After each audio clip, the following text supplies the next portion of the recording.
Hola a todos. En la consulta de ginecología, vi por casualidad a mi marido de la mano de su antiguo amor, esperando una buena noticia. Decidí irme al extranjero en secreto, dar a luz y convertirme en una persona muerta. Cuando mi marido se enteró, se puso pálido como un fantasma y vino a toda prisa a buscar al niño. Mis manos temblaban mientras las posaba con cuidado sobre mi vientre de 8 meses. La ecografía que sostenía en la mano aún parecía guardar calor. El médico acababa de decir: no es uno, son 3. Trillizos. Era una felicidad tan abrumadora que me dejaba sin aliento. Quería correr a contarle la noticia a mi marido, Javier. Quería ver la cara del hombre al que había amado durante los últimos 3 años. Qué feliz se pondría al saber que pronto recibiríamos a 3 angelitos. Caminé a toda prisa por el blanco pasillo del hospital y doblé la esquina para salir al vestíbulo central. Pero entonces, mis pies se detuvieron, como clavados a las baldosas. La consulta número 3. Una espalda ancha y fuerte visible a través de la puerta entreabierta.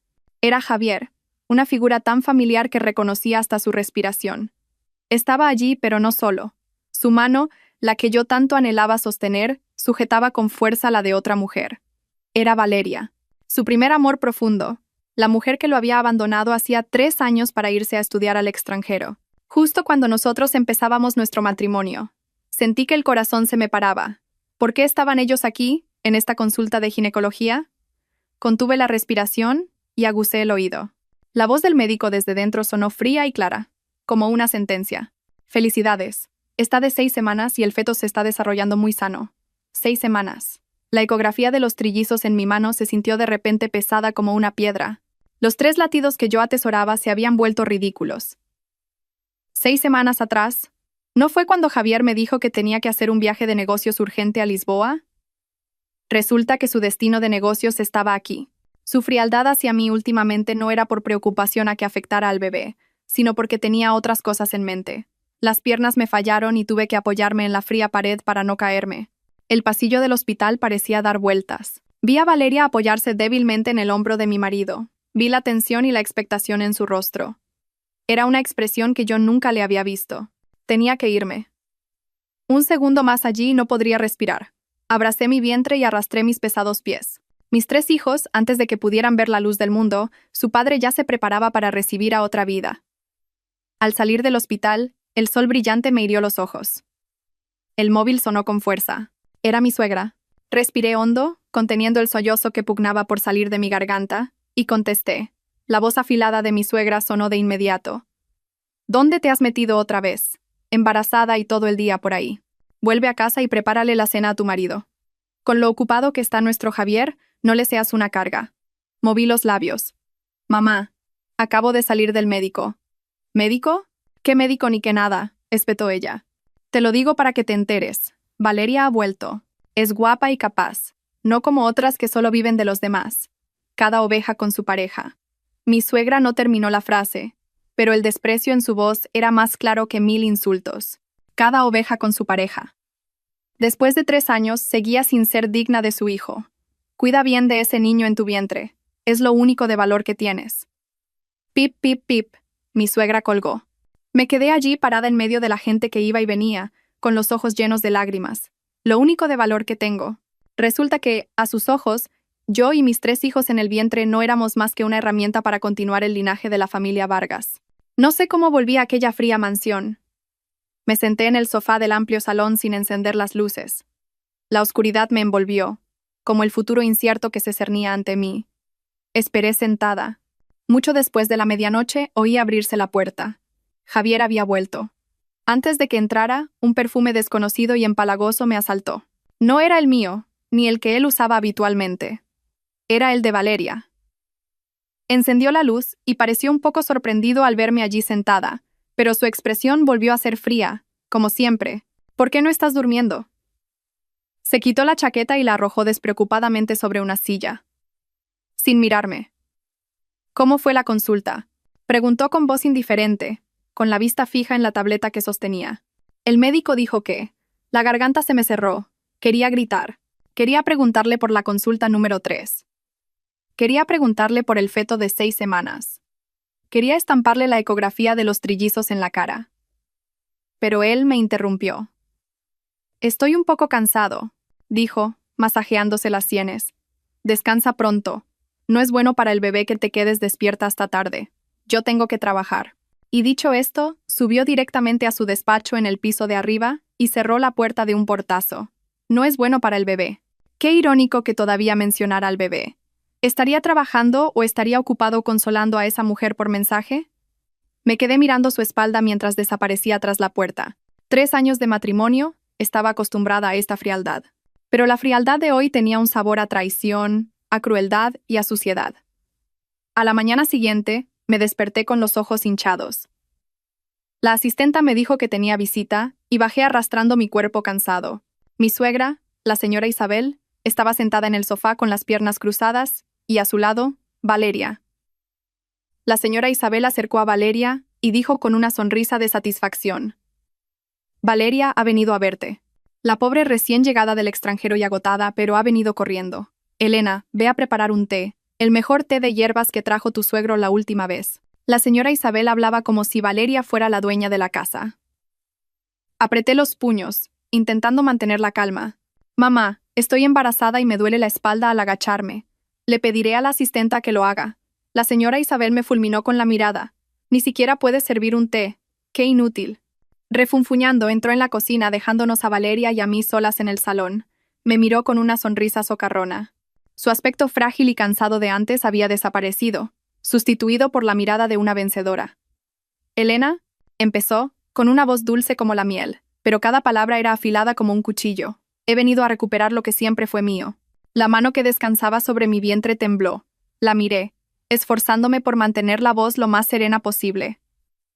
¿Qué quieres decir? No te entiendo. ¿Que no me entiendes? Valeria se rió. Se levantó y dio una vuelta a mi alrededor, examinando mi vientre de 8 meses como si fuera una mercancía. ¿Crees que puedes atar a Javier con este niño?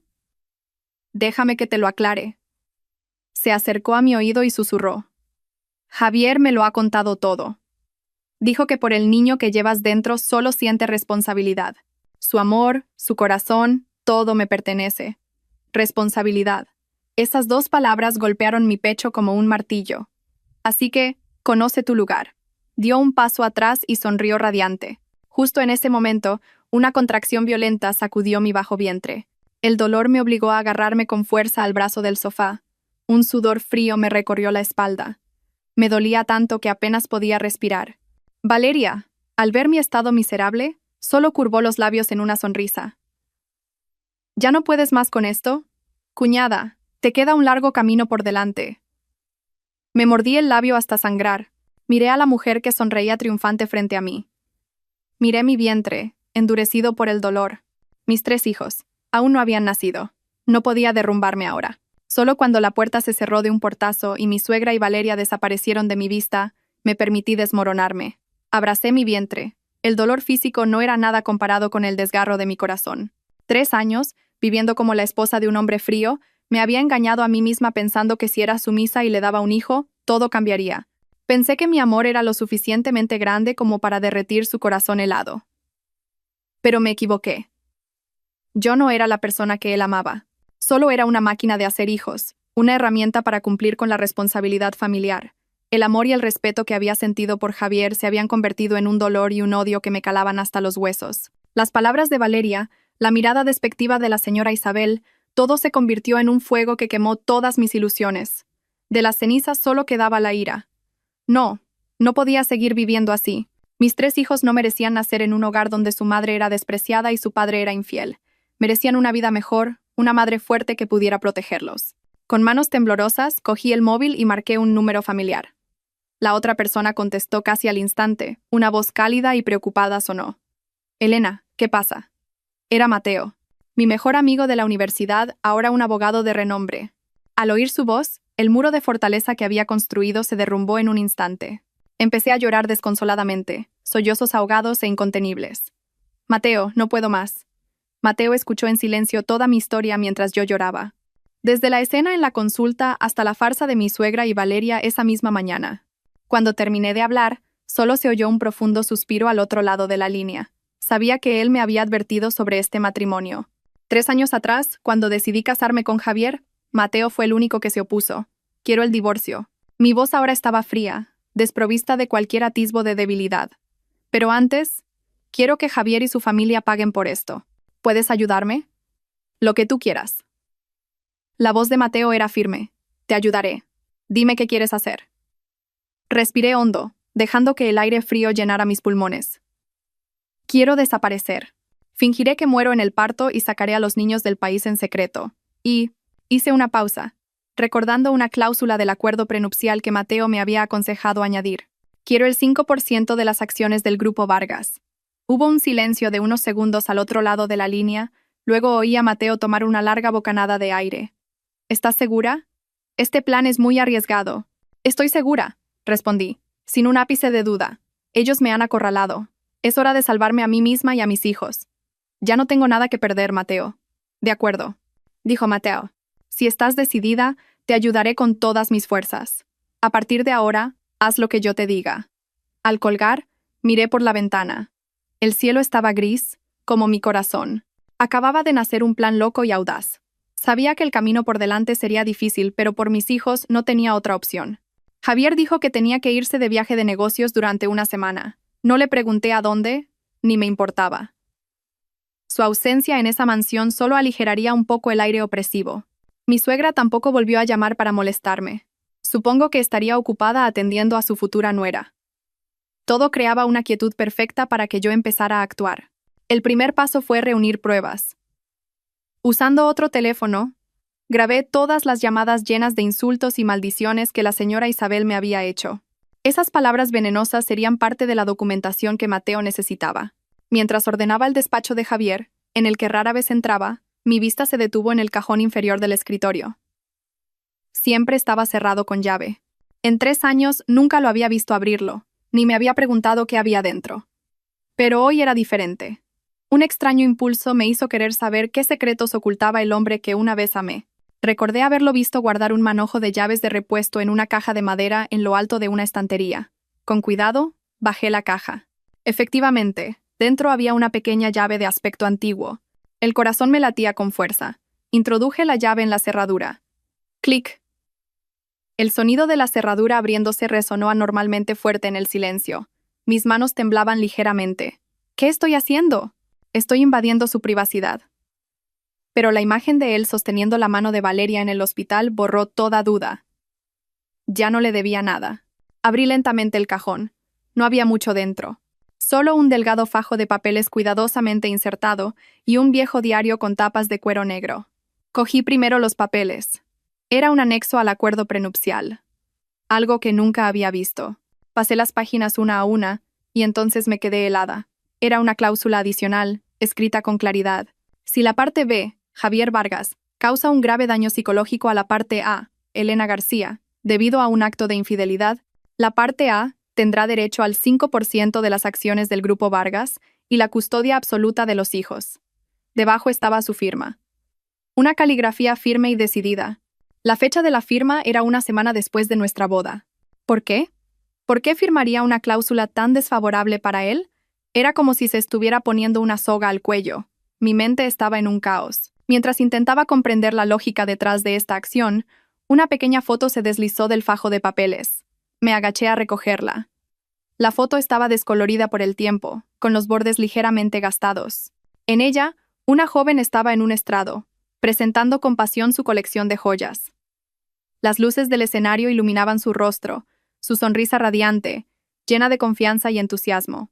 El ángulo de la foto era claramente desde abajo, en el público, una toma furtiva.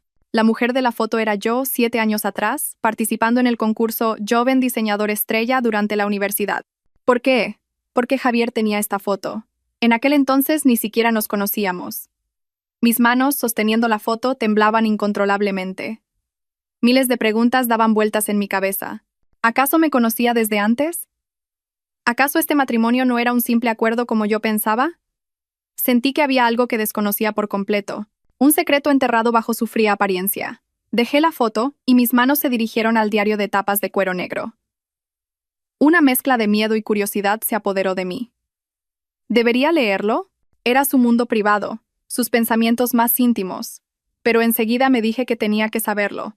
Tenía que saber quién era realmente el hombre con el que me había casado, el padre de mis hijos. Respiré hondo y abrí la primera página.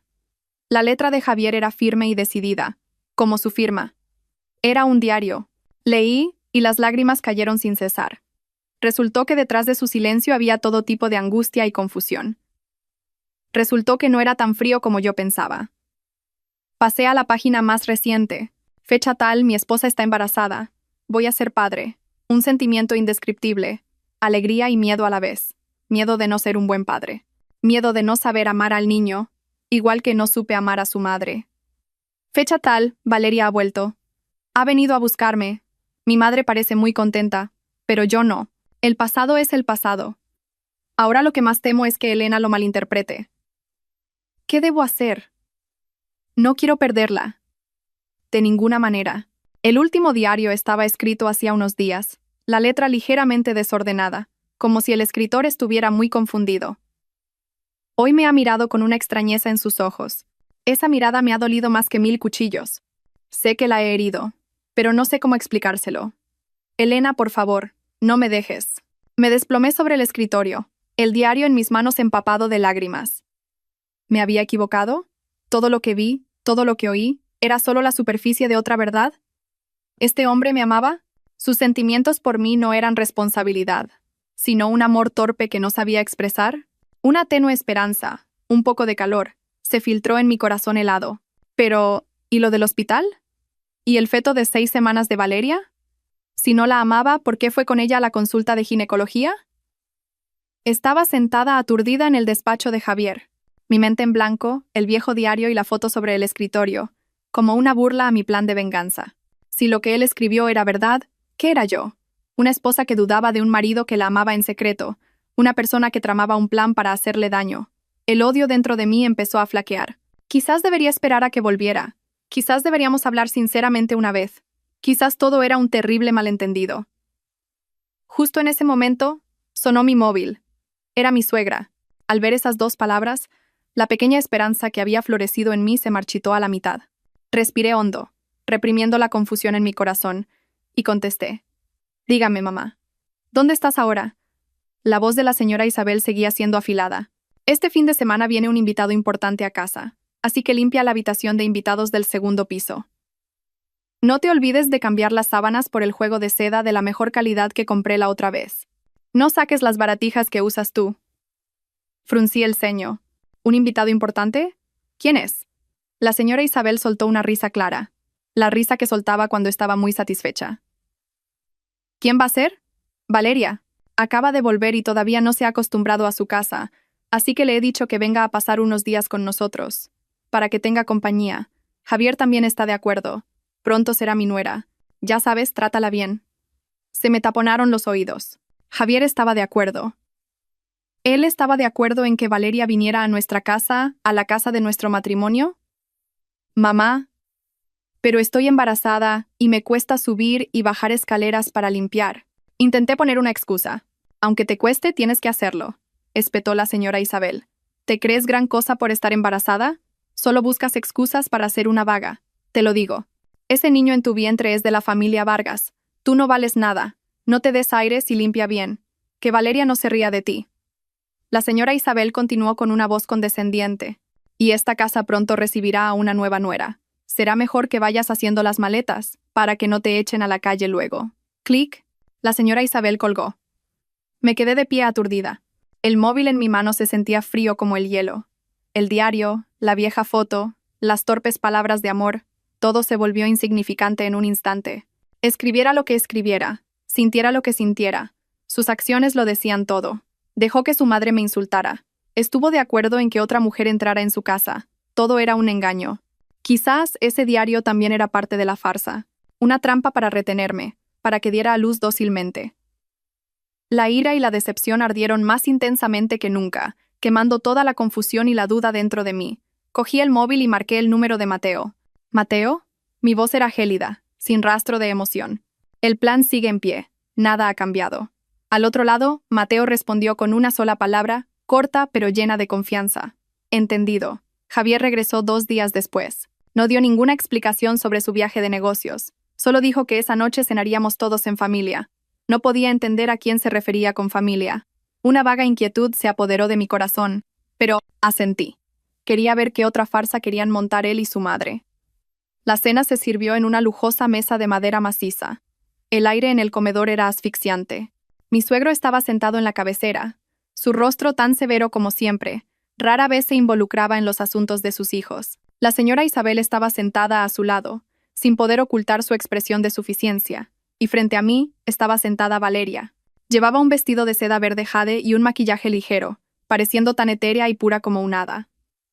Javier estaba sentado entre ella y yo, en silencio como una estatua de piedra. «Bueno, comamos todos», dijo la señora Isabel rompiendo el silencio. Hoy Valeria ha entrado especialmente en la cocina para preparar algunos de sus platos estrella. La chica no solo es guapa, sino que también es buena. Nuestro Javier tiene mucha suerte. Dicho esto, la señora Isabel le sirvió un trozo de estofado de ternera en el plato de Javier. Él solo asintió ligeramente, sin decir nada. Durante toda la cena, la señora Isabel no paró de hablar de los logros de Valeria en el extranjero, de cuántos hombres la pretendían, pero ella solo tenía ojos para Javier. Cada una de sus palabras era como una aguja clavándose en mi corazón. Yo solo comía en silencio, con la cabeza gacha, tratando de no mostrar ninguna emoción en mi rostro. Pero quizás mi propia existencia en esta cena era superflua. En ese momento, Valeria se levantó con una copa de vino tinto. Sonrió elegantemente y dijo: «Suegro, déjeme servirle un poco más de vino». Al pasar a mi lado, ya fuera por accidente o a propósito, su pie tropezó ligeramente, y la copa de vino tinto se derramó por completo sobre mi vestido de seda blanco. El líquido rojo se extendió sobre la tela blanca, pareciendo una horrible mancha de sangre. «Oh, lo siento». «Elena, lo siento mucho», Valeria gritó, fingiendo sorpresa, mientras se apresuraba a limpiar mi vestido con una servilleta. «Qué torpe soy». La señora Isabel se apresuró a intervenir. «No pasa nada, no pasa nada. Es solo un vestido viejo. Si se ha ensuciado, se tira y ya está». Me quedé atónita. Este vestido fue el primer regalo que Javier me dio poco después de casarnos. Era uno de los pocos recuerdos cálidos que tenía con él. Lo había guardado con mucho cariño. Levanté la cabeza y miré a Valeria. Por un instante, vi un destello de triunfo en sus ojos. Luego volvió a bajar la cabeza, con una voz llena de disculpa. «Elena, no te enfades conmigo. Quizás este vestido ya estaba viejo. Tíralo y cómprate uno nuevo. Lo viejo hay que tirarlo, ¿verdad?». Esas palabras, dichas a la ligera, fueron como el último cuchillo que cortó el delgado hilo de mi paciencia. ¿Lo viejo? Sí. Yo, como este vestido, a sus ojos, ya era algo viejo que había que tirar. No dije ni una palabra, ignoré la mancha de vino en mi vestido y me levanté. Miré a Javier, el hombre que no había dicho ni una palabra en defensa de su esposa de principio a fin. Había algo complejo en su mirada cuando me miró, pero definitivamente no era preocupación. «He terminado», le dije a mi suegro. «Me retiro a descansar». Unos días después de esa horrible cena, el ambiente en casa se volvió aún más tenso. Javier y yo apenas nos hablábamos. Él seguía saliendo temprano y volviendo tarde, y yo, para evitar encontrarme con mi suegra, pasaba la mayor parte del tiempo en mi habitación con la excusa del embarazo. Actuaba como si nada, pero por dentro, mi plan se estaba concretando más claro que nunca. Mi calma probablemente relajó la guardia de Javier. Seguramente pensó que seguía siendo la esposa sumisa que solo apretaba los dientes y aguantaba. Esa mañana, en uno de los raros desayunos que compartíamos, Javier habló de repente. Su voz era monótona, sin emoción, como si estuviera anunciando una agenda de trabajo normal. «La semana que viene tengo que ir a Singapur. Hay un importante seminario de joyería». Dejé de cortar el pan y lo miré. «De acuerdo. Que tengas un buen viaje de negocios». Pareció un poco sorprendido por mi serenidad. Hizo una pausa y luego, sin mirarme directamente, miró el jardín por la ventana y continuó. «Valeria también irá. Ella es una experta en este campo y será de gran ayuda para la empresa». El corazón se me encogió, pero mi rostro no mostró el más mínimo cambio. ¿Un seminario? ¿O una luna de miel anticipada? Sonreí amargamente para mis adentros. Ni siquiera se molestó en buscar una razón más convincente. «Ah, sí», respondí con voz ligera. «Qué bien entonces. Espero que ambos tengáis un viaje exitoso». Y dicho esto, me levanté. «He terminado. Voy a descansar un poco a mi habitación». Le di la espalda para que no viera el desprecio en mis ojos. Me había dado la oportunidad perfecta. Una semana era tiempo suficiente para que yo y mis hijos desapareciéramos de su vida. Para siempre. En cuanto entré en la habitación, cerré la puerta con llave. Saqué el teléfono secreto y le envié un mensaje corto a Mateo. La semana que viene, prepárate. La respuesta llegó casi al instante. Entendido. Todo listo. Ten cuidado. Borré el mensaje y me quedé junto a la ventana, contemplando el jardín bien cuidado. Las rosas rojas estaban en plena floración, las flores que Javier había dicho que se parecían mucho a mí, hermosas pero llenas de espinas. Durante los días que quedaban antes de que Javier se fuera, estuve inquietantemente tranquila. Seguí preparándole la ropa, recordándole que se cuidara, haciendo el papel de esposa perfecta hasta el último momento. Mi sumisión probablemente lo tranquilizó por completo, pero cuando él se iba a trabajar, era mi momento de actuar. Con la excusa de ir a comprar cosas para el bebé, fui en secreto a una joyería de confianza. Allí vendí todas las joyas que había diseñado y hecho con mis propias manos antes de casarme. Eran mi capital, mi pasión. No era una suma enorme, unos 20.000 euros, pero era mi propio dinero, mi libertad. Al tener el dinero en mis manos, sentí que tenía el futuro de mis 3 hijos. Por la tarde, me reuní en secreto con Mateo en un pequeño café escondido en un callejón tranquilo. Llevaba un maletín. El rostro de Mateo parecía un poco cansado, pero su mirada era muy decidida. Empujó el maletín hacia mí. Todo está aquí. Abrí el maletín. Dentro había un fajo de papeles. Un pasaporte nuevo con un nombre completamente diferente. Marina Kim. 3 certificados de nacimiento para los niños, con el campo del padre en blanco. Un billete de avión en clase business a Zúrich. Las llaves de un ático en Zúrich y un contrato de alquiler prepagado por 1 año. ¿Estás segura, Elena?, preguntó Mateo una vez más con voz baja. Una vez que te vayas, no podrás volver. Lo miré a los ojos y asentí con firmeza. No tengo a dónde volver, Mateo. Mateo suspiró y continuó explicando en detalle. He colocado a alguien de confianza en la maternidad futura. En cuanto empiecen las contracciones, tienes que ir allí inmediatamente. Esa persona se encargará de todo y creará un registro falso de un parto complicado. Los 2 niños más sanos saldrán primero por otra vía. Para evitar sospechas, te quedarás unos días con tu hija y luego te darán el alta con otro nombre. Todos los rastros de Elena García serán borrados por completo. Mi corazón latía con fuerza al escucharlo. El plan era tan meticuloso y perfecto, pero también muy arriesgado. Gracias, Mateo, dije con la voz entrecortada. No sé cómo podré pagarte esta deuda. Mateo solo sonrió con tristeza. Entre nosotros no hay deudas. Solo quiero que tú y los niños estéis a salvo. Esa noche, después de volver a casa, empecé a hacer las maletas. No una maleta de marca, sino una pequeña bolsa de viaje. No me llevé nada que perteneciera a esta casa.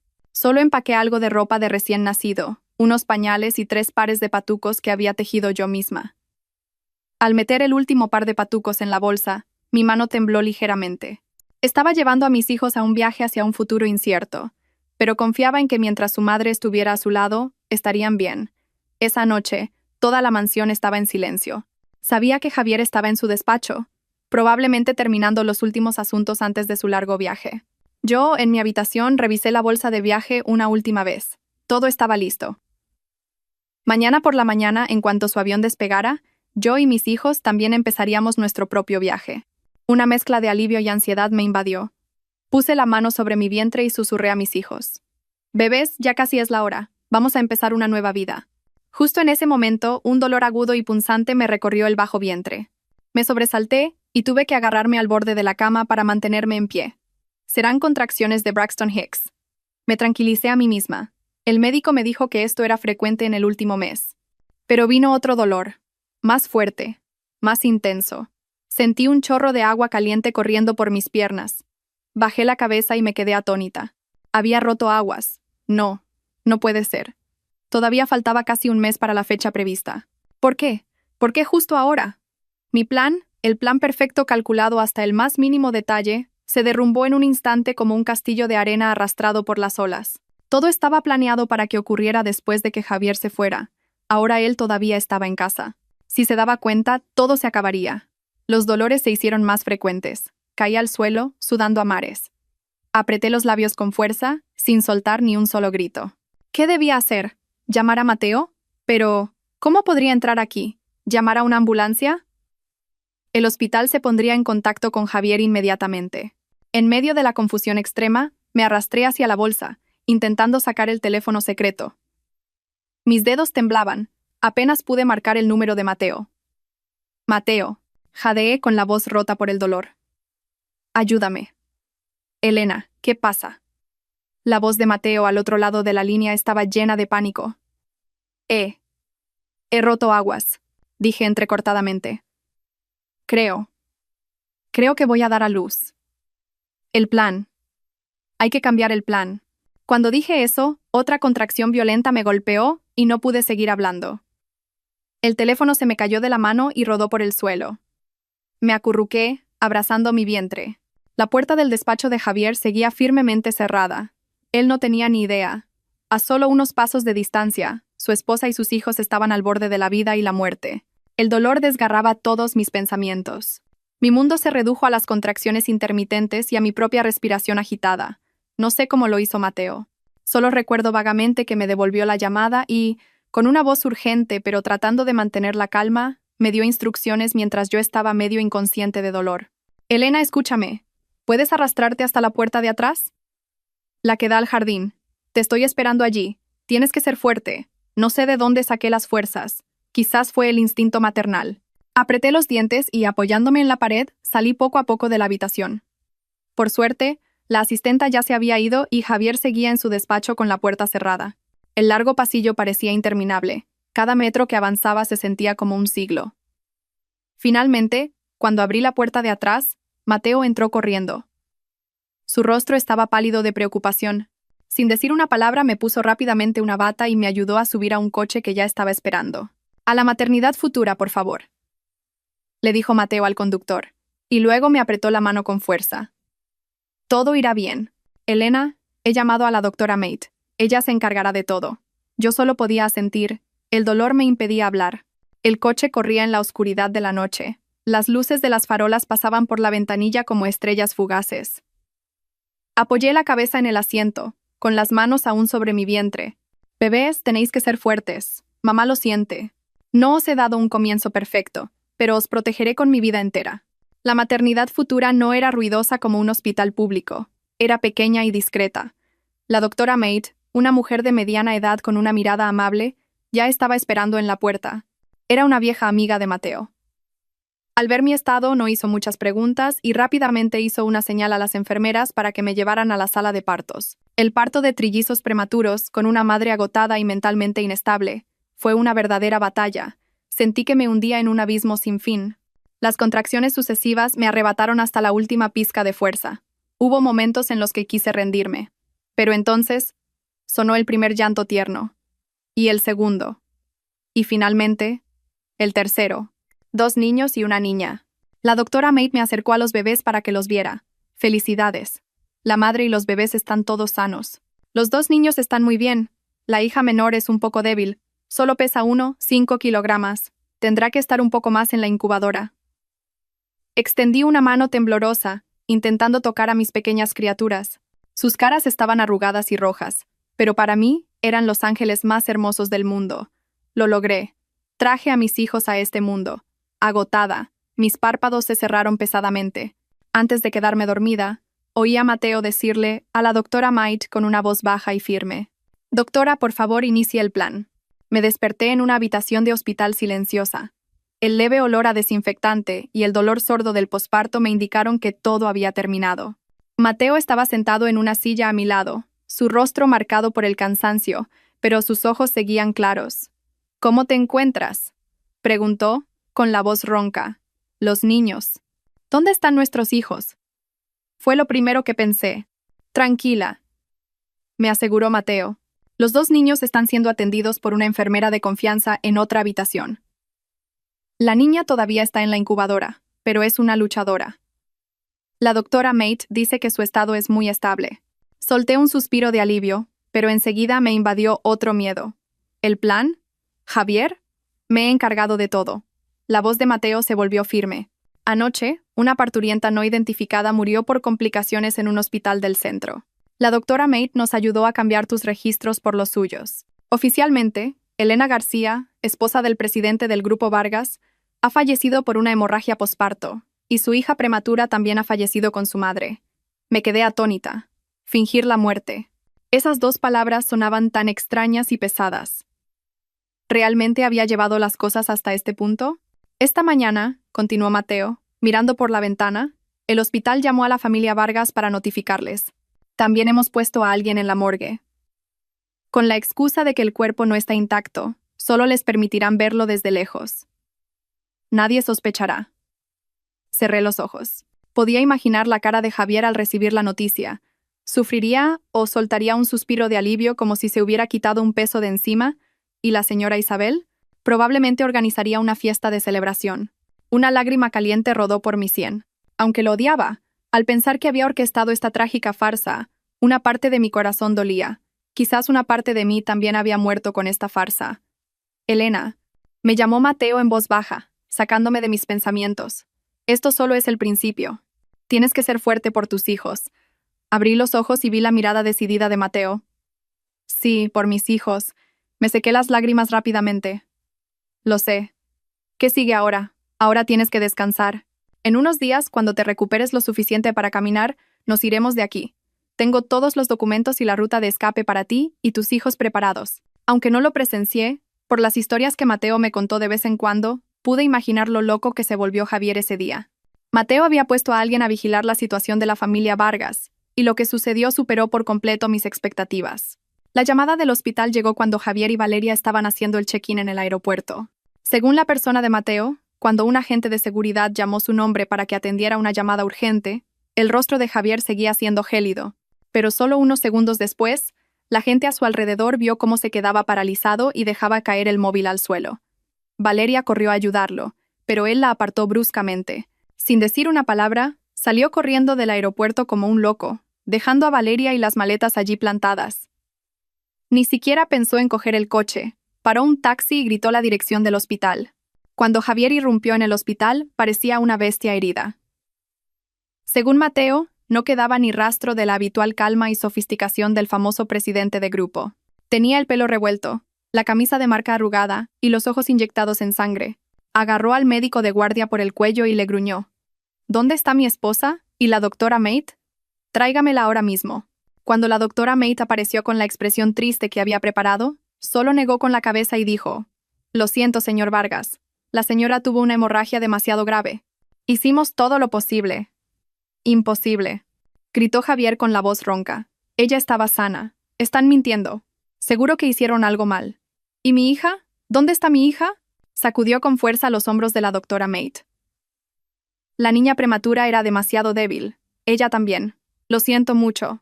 Esas palabras, según Mateo, fueron el golpe final que derrumbó a Javier. Soltó a la doctora Mate, retrocedió unos pasos tambaleándose y empezó a reír. Una risa loca y desgarradora que resonó por todo el pasillo del hospital. Empezó a destrozar todo lo que encontraba a su paso. Escritorios, sillas, jarrones, historiales médicos, todo fue arrojado al suelo por sus manos. Enfermeras y guardias de seguridad corrieron a detenerlo, pero nadie pudo contener su furia. ¿Dónde está mi esposa? ¿Dónde está mi hija? Repetía esa pregunta como un autómata. Sentada en la cama del hospital, escuchando la historia de Mateo, mis sentimientos eran encontrados. Quería que sufriera, pero este nivel de locura me producía una extraña amargura. ¿Era realmente Javier el hombre de la historia de Mateo? ¿Podía ese hombre frío que nunca mostraba sus emociones derrumbarse de esa manera por mí y por nuestra hija? ¿O era esta otra de sus actuaciones? Una actuación para engañar al mundo, para fingir ser un marido y un padre responsable. No lo sé, y ya no quiero saberlo. El camino que había elegido no tenía vuelta atrás. El dolor que él estaba experimentando, fuera real o falso, no podía compararse con lo que yo había tenido que pasar. 2 días después, mientras la familia Vargas estaba ocupada con el funeral de mi hija y mío, era el momento de mi partida. Mi salud había mejorado bastante, el dolor de la herida era menor. Podía caminar, aunque lentamente. Esa noche, llovía a cántaros. Como si quisiera lavar toda la ciudad, borrar todos los rastros que dejé aquí. Mateo trajo ropa vieja, un abrigo con una capucha ancha, unas gafas sin graduar y una peluca. Ponte esto, dijo. Saldremos por la puerta de servicio. Me miré en el espejo. La mujer que había en él era tan extraña. Un rostro pálido y cansado, un corte de pelo corto y poco favorecedor, y unas gafas grandes que cubrían casi la mitad de su cara. Elena García estaba realmente muerta. Ahora solo quedaba Marina, una madre soltera fugitiva. Antes de irme, pude ver a mis 2 hijos por última vez. La amable enfermera los trajo. Al ver sus dos caras dormidas, tan parecidas a las de Javier, se me rompió el corazón. Apenas los había abrazado, no les había dado el pecho por primera vez. Lo siento, susurré, besando sus tiernas frentes. Portaos bien. Mamá os promete que nos volveremos a encontrar muy pronto. Las lágrimas volvieron a caer, pero esta vez no lloré en voz alta. La enfermera se llevó primero a los dos niños. Serían trasladados a un lugar seguro en las afueras, donde me esperarían. Mateo me ayudó a bajar por la escalera de emergencia. El pasillo estaba oscuro y húmedo. Pasamos por la fría zona de la morgue y llegamos a la puerta de atrás, donde un coche viejo esperaba con el motor en marcha. El coche me llevó a un apartamento viejo en las afueras de la ciudad. El apartamento era pequeño, los muebles sencillos, pero estaba limpio y era discreto. Mi hija menor, Aria, ya estaba allí. Una niñera de confianza contratada por Mateo la cuidaba. Este es vuestro refugio temporal, dijo Mateo entregándome un manojo de llaves. He preparado algunas cosas necesarias. Tú y la bebé os quedaréis aquí unos días. Cuando la niña esté un poco más fuerte, te llevaré al aeropuerto. Mateo no se quedó mucho tiempo. Tenía que terminar de interpretar su papel de amigo íntimo afligido por mi muerte. La puerta se cerró y la habitación quedó en silencio. Solo se oía el sonido de la lluvia afuera y la suave respiración de Aria en su cuna. Me acerqué a la cuna y me incliné para mirar a mi pequeña hija. Era tan pequeña y frágil. La cogí en brazos con cuidado. Su calor era lo único que calentaba mi corazón. Me senté junto a la ventana, sosteniéndola, mirando la lluvia blanca caer afuera. La huida había sido un éxito por el momento, pero sabía muy bien lo difícil que sería el camino por delante. Estuve exactamente una semana en ese viejo apartamento. Durante esa semana, viví en un estado de vaga aprensión. Solo sostenía a Aria, escuchando el sonido de la lluvia afuera y la débil respiración de la niña. La niña era más fuerte de lo que pensaba. Empezó a tomar el pecho, y su piel arrugada empezó a adquirir un tono rosado. La séptima noche, vino Mateo. No vino solo. Lo acompañaba una mujer de mediana edad de aspecto amable. Esta es la enfermera jefe, la señora Kim. Te acompañará al aeropuerto, dijo Mateo con la voz un poco cansada. Todo está listo. Marina, me llamó por mi nuevo nombre. Marina, un nombre bonito con la esperanza de una vida pacífica. Me entregó un fajo de papeles. Todo estaba perfectamente arreglado. Elena García. Hizo una pausa, como si ese nombre se le atascara en la garganta. Fue incinerada ayer. Javier fue a recoger las cenizas. Se me encogió el corazón. ¿Fue a recoger mis cenizas? No sé cuál era mi sentimiento en ese momento. ¿Satisfacción? ¿O una vaga amargura? El hombre que no me dio ni una pizca de calor mientras estaba viva, vino a recoger mis cenizas después de mi muerte. ¡Qué ridículo! Leo y Hugo han llegado a Suiza sanos y salvos. Están siendo bien atendidos en un centro médico privado, esperando a su madre y a su hermana pequeña, continuó Mateo devolviéndome a la realidad. Asentí y envolví a Aria con cuidado en una manta cálida. Me puse la ropa que Mateo había traído, la peluca y las grandes gafas de pasta. Mi aspecto en el espejo era irreconocible, incluso para mí. Salimos hacia el aeropuerto al amanecer. La ciudad aún no se había despertado, envuelta en una fina niebla. Pasamos por la puerta de embarque prioritario, y todos los trámites se realizaron con una rapidez sorprendente. Seguro que Mateo había hecho un gran esfuerzo. Durante todo el proceso, mi corazón latía como si se me fuera a salir del pecho. Tenía miedo de que alguien gritara mi nombre, miedo de que esa puerta se abriera y apareciera Javier. Mateo me acompañó hasta la puerta de embarque del avión. Elena. Dijo mi nombre real sin querer, y se corrigió apresuradamente. Marina, cuando llegues, mi gente te estará esperando. El dinero de las joyas ya está todo transferido a tu nueva cuenta. Cuídate. Miré a mi único amigo. Por mí se había jugado todo. Mateo, esta deuda. No hables de deudas. Me interrumpió, con una sonrisa triste. Entre nosotros no se dicen esas cosas. Solo quiero que tú y los niños estéis bien. Dudó, como si quisiera decir algo más, pero al final no lo hizo. Vete, no mires atrás. Abracé a Aria con fuerza y crucé la puerta, y no miré atrás. El avión despegó en la oscuridad, volando hacia un cielo desconocido. Miré la ciudad de abajo. Las luces se fueron alejando. Se volvieron borrosas y desaparecieron entre las nubes. Las lágrimas cayeron, pero no eran lágrimas de debilidad, eran lágrimas de renacimiento. Adiós. Adiós a la vida de Elena García. Adiós a un pasado lleno de dolor y humillación. A partir de ahora, soy Marina. Voy a vivir una nueva vida, por mis hijos y por mí misma. 5 años, tiempo suficiente para convertir una herida sangrante en una cicatriz tenue, y una mujer débil que solo lloraba en una madre fuerte. Los primeros días en Zúrich, esta tierra extraña, fueron un infierno. No sabía alemán, no conocía a nadie. Solo tenía un pequeño capital y 3 niños pequeños. Leo y Hugo estaban bien, pero mi pequeña hija Aria era diferente. Prematura, era más débil que los demás. Una noche de invierno, cuando todo el mundo estaba cubierto de nieve blanca, la niña tuvo fiebre alta y convulsiones. En el frío apartamento de alquiler sosteniendo a mi hija, quise derrumbarme por la impotencia y la soledad, pero no podía. Miré a mis 2 hijos durmiendo a mi lado. Miré a Aria respirando con dificultad en mis brazos. Sabía que tenía que vivir. Ya no era Elena García. Era Marina. Era madre. Con el dinero que me quedaba, me apunté a un curso intensivo de alemán y a un curso avanzado de diseño de joyas. Durante el día dejaba a los 3 niños en la guardería. Me aferré a los estudios como una esponja, tratando de absorber todo el conocimiento. Por la noche, después de que los niños se durmieran, trabajaba hasta tarde en casa, haciendo trabajos de joyería por encargo. Mi talento y mi diligencia dieron sus frutos. Empecé con pequeños encargos, y luego empecé a recibir pedidos importantes. Poco a poco, construí mi propia marca, Marina Jewels. 5 años después, ya no vivía en el estrecho apartamento de alquiler. Compré una pequeña y bonita casa con un balcón con vistas al lago de Zúrich. Mis hijos ya tenían 5 años. El mayor, Leo, se parecía cada vez más a Javier.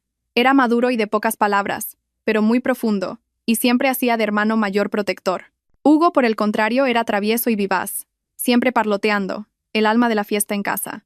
Y Aria, aunque físicamente era un poco más débil que sus 2 hermanos mayores, era muy inteligente y perspicaz. La vida de los 4 era dura pero llena de risas. Solo quedaba un vacío, una pregunta a la que siempre había temido enfrentarme. Una noche, mientras les arropaba, Hugo preguntó de repente: «Mamá, hoy en la guardería Lucas ha estado presumiendo de su papá, pero me ha preguntado por qué nunca hablo del mío. ¿Dónde está nuestro papá?» Leo, que estaba tumbado en silencio, también abrió los ojos de par en par, esperándome. Aria también levantó sus ojos claros e inocentes para mirarme. Sentí como si alguien me apretara el corazón. Llevaba 5 años temiendo que llegara este día. ¿Qué debía decir? ¿Que su padre estaba vivo y coleando, pero que los había abandonado antes de que nacieran? ¿Debía plantar en sus almas puras la cruel verdad de que su padre era feliz con otra mujer y que ellos eran un error que había que olvidar? No, no podía. Respiré hondo y me tragué las lágrimas. Abracé a mis 3 hijos e intenté sonreír, inventando la mentira más hermosa que se me ocurrió. «Mis pequeños», dije con la voz entrecortada. «Vuestro padre era un héroe». «¿Un héroe?», preguntó Aria con los ojos brillantes. «Sí». Le di un beso en la frente. «Papá era un hombre muy valiente. Murió en un accidente mientras intentaba salvar a mucha gente. Papá está en el cielo, y desde allí arriba, entre las estrellas, nos sonríe cada día a los 4. Prefería que mis hijos crecieran con el orgullo de un padre héroe muerto que con el resentimiento de un padre traidor vivo».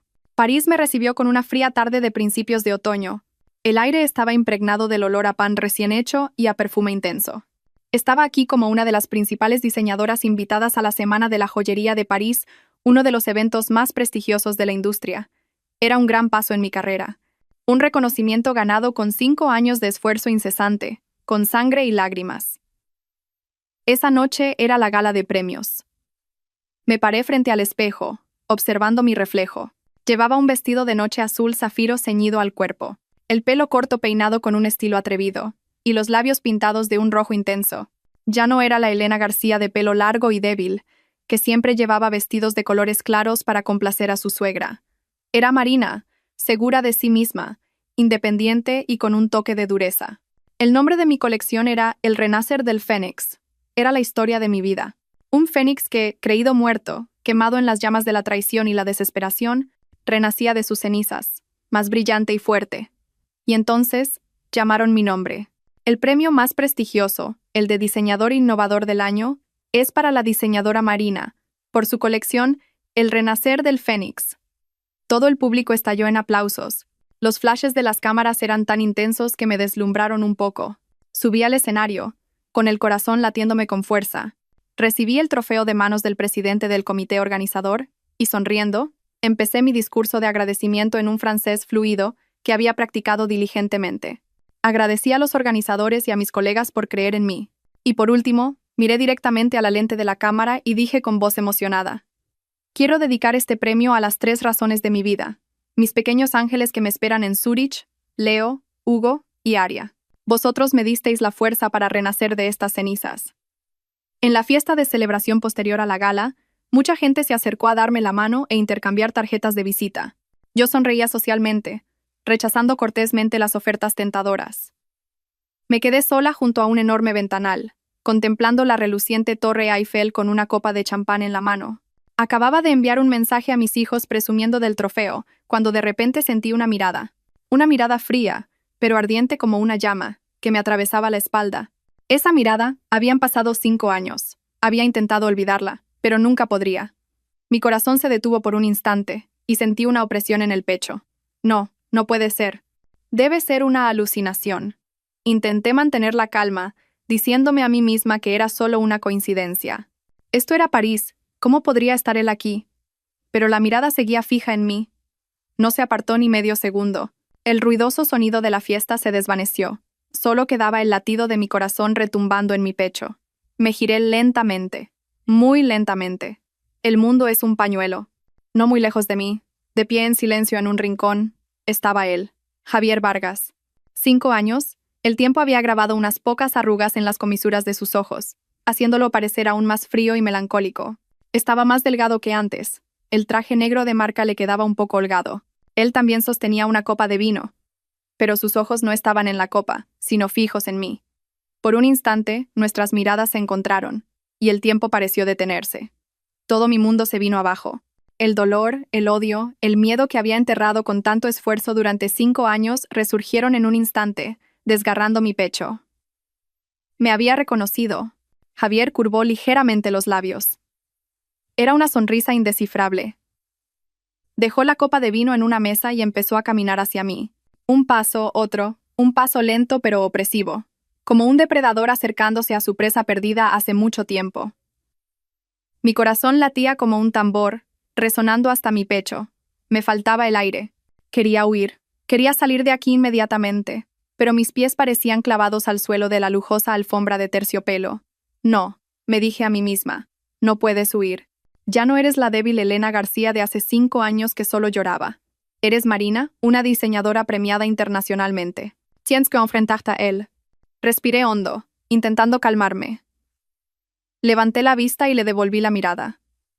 Iba a ver qué quería hacer. Javier se detuvo justo delante de mí. A un brazo de distancia, tan cerca que podía oler su familiar aroma. Ese frío aroma a sándalo en el que había enterrado mi cara en noches solitarias y desesperadas. «Felicidades», dijo el primero. Su voz era más ronca y profunda de lo que recordaba. Diseñadora Marina, un nombre muy bonito. El renacer del Fénix. Una colección muy significativa. Me estaba sondeando. Apreté la copa de vino en mi mano, las uñas se me clavaron en la piel, pero en mis labios se dibujó la sonrisa social perfecta que había practicado durante los últimos 5 años. Gracias. Disculpe, ¿quién es usted? Fingí no saber quién era. Quería ver su reacción. Un destello de decepción cruzó sus ojos, pero en solo un segundo fue ocultado por su habitual expresión fría. Extendió la mano, una mano larga y fuerte. Javier Vargas. Presidente del Grupo Vargas. Encantado de conocerla. No le di la mano, solo asentí ligeramente. Encantada, señor Vargas. Gracias por sus elogios. Ahora, si me disculpa, un amigo me está esperando. Me giré para irme. No quería estar con este hombre ni un segundo más. El aire a su alrededor me asfixiaba. Espere. De repente, me agarró la muñeca. El calor de su palma atravesó la tela, como una corriente eléctrica que me hizo temblar. Me solté con fuerza, con una ira no disimulada en mis ojos. Por favor, compórtese. Javier pareció no inmutarse por mi resistencia. Su mirada estaba fija en la colección El Renacer del Fénix que se exhibía en la gran pantalla detrás de mí. Su colección es muy especial, dijo, con la voz baja, como si hablara para sí mismo. Me recuerda a alguien, respondí fríamente. El mundo es grande, y hay millones de diseñadores. Es normal que las ideas puedan ser similares. Supongo que es un honor para mí. No. Volvió a mirarme directamente, sus ojos tan afilados como un cuchillo, como si vieran a través de mí. Las ideas pueden ser las mismas, pero el alma de un diseño no. La forma de tratar las líneas del jade, la forma de combinar el oro blanco con las piedras, es idéntica. Idéntica al estilo de alguien que conocí. Sentí un peso en el pecho, como una piedra. Intenté mantener la voz lo más serena posible. ¿Qué quiere decir? Está insinuando que he plagiado. ¿Plagio? Javier curvó los labios en una sonrisa burlona. No. Ella no tuvo la oportunidad de que usted la plagiara. Porque ella se acercó un paso más, su voz tan baja que solo nosotros dos podíamos oírla entre la música suave y el tintineo de las copas. Está muerta. Me miró sin parpadear. Su nombre era Elena, era mi esposa. El muro de defensa que había construido durante 5 años parecía a punto de derrumbarse con esa sola frase. Mi esposa. Esas 2 palabras sonaban tan irónicas y amargas. Una vez anhelé que me llamara así, con una voz cálida y amorosa. No con la voz fría de un interrogatorio como ahora. Solté una risa hueca, una risa seca. ¿La esposa del presidente? Señor Vargas, ¿no se estará confundiendo? Su esposa, la señora Elena García, falleció hace 5 años, por una hemorragia posparto junto con su pobre hija. No me diga que el señor presidente lo ha olvidado. Dije cada palabra a propósito, con fuerza, queriendo volver a apuñalar su corazón con la tragedia que yo misma había inventado. El rostro de Javier palideció por un momento. Me miró, y en esa mirada fría vi un destello de dolor, una herida que no había logrado ocultar. Tú, tartamudeó, como si no supiera qué decir. No soy la persona que busca. Continué, con una voz gélida. Soy Marina, diseñadora de joyas. No tengo nada que ver con su difunta esposa. Ahora, por favor, apártese. Pasé a su lado caminando rápidamente. Tenía que irme de aquí antes de perder el control de mis emociones, pero Javier fue más rápido. Se interpuso en mi camino, me agarró los hombros con ambas manos y me obligó a mirarlo. Deja de mentir, Elena. ¿Crees que puedes engañarme? Puedes cambiarte el pelo, el maquillaje, pero no tus ojos. La mirada que pones cuando estás enfadada, cuando intentas hacértela fuerte, no ha cambiado nada en 5 años. Suéltame. Luché, pero su fuerza era demasiado grande. ¿Por qué? Gruñó, su voz perdiendo la calma habitual, rota. ¿Por qué hiciste eso? ¿Por qué montaste una farsa tan cruel? ¿Sabes cómo he vivido estos 5 años? ¿Qué me importa a mí cómo has vivido? Grité yo también, a punto de romper a llorar. ¿Me preguntas por qué? Pues pregúntate a ti mismo primero. Lo que me hiciste a mí, lo que les hiciste a tus hijos. Al decir esto no pude más. Las lágrimas brotaron. No quería llorar delante de él. No quería mostrarme débil. Pero 5 años de resentimiento acumulado estallaron. Javier se quedó paralizado al oírme mencionar a los niños. Aflojó la fuerza de sus manos y me miró fijamente, con la voz temblorosa. Hijos, tú, has dicho hijos. Me tapé la boca rápidamente. Maldita sea, he hablado de más. ¿No era uno? Repitió Javier como un autómata. ¿Era más de uno? Me miró, y su mirada pasó de la confusión al dolor, y luego a la desesperación. ¿Qué hice mal? Elena, dímelo. ¿Qué demonios hice mal? Justo en ese momento una voz preocupada sonó a lo lejos. Marina, ¿estás bien? Era Mateo. Me había encontrado. Se acercó rápidamente, me apartó de Javier y se interpuso entre nosotros. Disculpe, ¿está usted molestando a mi amiga? Javier miró a Mateo, y luego a mí. Sus ojos parecían querer decir algo, pero al final solo sonrió amargamente. Dio un paso atrás y me entregó una tarjeta de visita. Mi número. Estaré en París una semana. Necesito una explicación. Por los niños. ¿Estás bien? Preguntó Mateo preocupado, sacudiéndome ligeramente el hombro. Negué con la cabeza, todavía temblando.